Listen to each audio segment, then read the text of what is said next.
Welcome to Kenton Teaches. Enjoy the video. You start by confirming exactly what happened and why. Open the admin console, filter users by recently deleted, and locate the account. This tells you deletion time and who initiated it. Once done, check your licensing and retention policy because Google can restore accounts only within the retention window.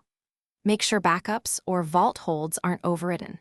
If the user was only suspended, reactivate immediately. If deleted, prepare the admin account that will perform the restore and proceed without delay.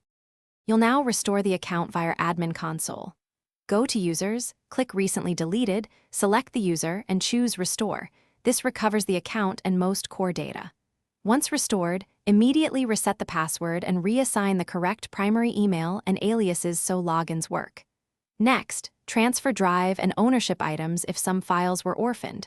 Use Transfer Tool for bulk moves.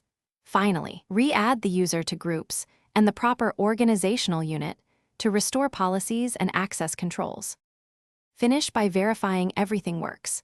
Sign in as the user, send and receive email, open calendar events, and confirm drive and shared drive ownership. If you encounter missing data, first confirm the deletion fell within the retention period and that you used an admin account with restore rights. If the console reports errors, check audit logs and retry. When items are permanently lost, export available data from backups or vault. If all else fails, escalate to Google support with audit evidence for assisted recovery. Thanks for watching. Please subscribe if this video was helpful.